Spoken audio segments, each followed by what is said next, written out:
What's up, YouTube? Thank you so much for the ones that have subscribed to my channel, Tashi Lane, not average.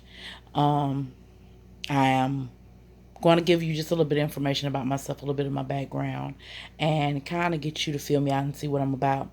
I am 40 years of age. I have two grown children. They're 24 and 19.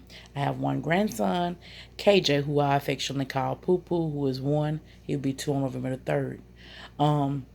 To get to the meat of all that, I'm a mother, I'm a Gigi, I'm a survivor. I've had two heart attacks, I survived them both. I've had pain and trials, I've had money, I've had none, I've had less than none, I've been near the ground, I've had to start over 4 times, both of my parents are deceased. I've been through a lot. So guess what? I can motivate you and encourage you when you go through a lot, through your darkest hours. So let's talk for a minute. Let me let you know this channel is going to be different from a lot of other channels that you deal with. A lot of people do mukbangs and they sit and they talk, and I love it.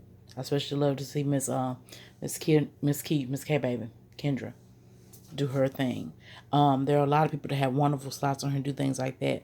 My channel will be more of me just talking, expressing myself, and wanting some feedback on some topics.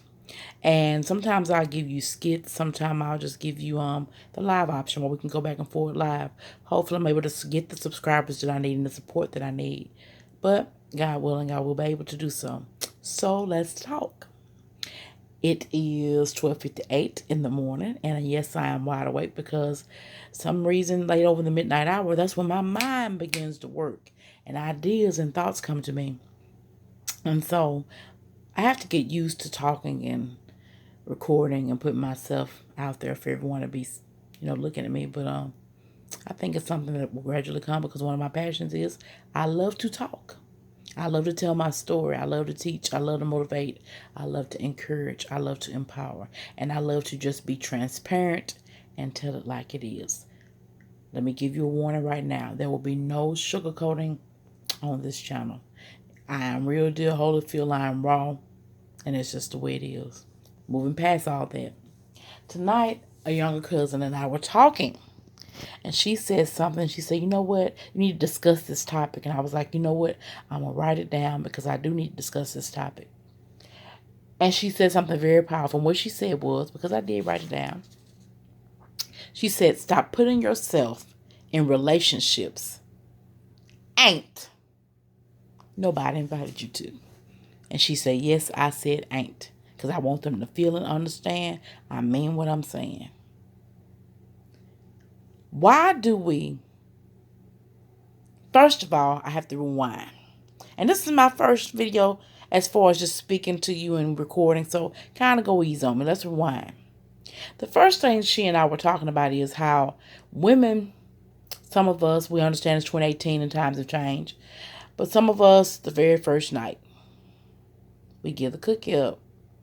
Don't know a lot about the guy. Just met him. Maybe met him online. Maybe met him through a mutual friend. Maybe just met him in a bar. We give the cookie up first night. Maybe 2 or 3 nights you hear from him. And then he just ghosts you. Is it because we're wrong for giving the cookie up on the first night? Is it because that's all that he wanted you for?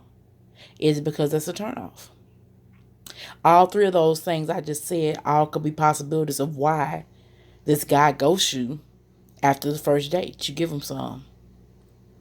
But what was so profound about the conversation, she said sex to a man does not mean the same thing that it means for a woman, which is very true. A man can have sex, get a good feeling, and be done.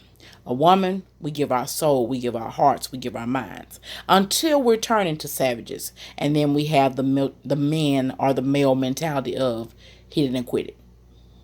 So why do we invite ourselves into relationships? Why do we feel like once we sleep with a person, he belongs to me? Not everyone, but some of us do. Why is it that because we like someone or we have a strong vibe with someone, we automatically feel, even though maybe they have told us, hey, that's not what I'm looking for right now. I don't want a relationship. Why do we invite ourselves into relationships?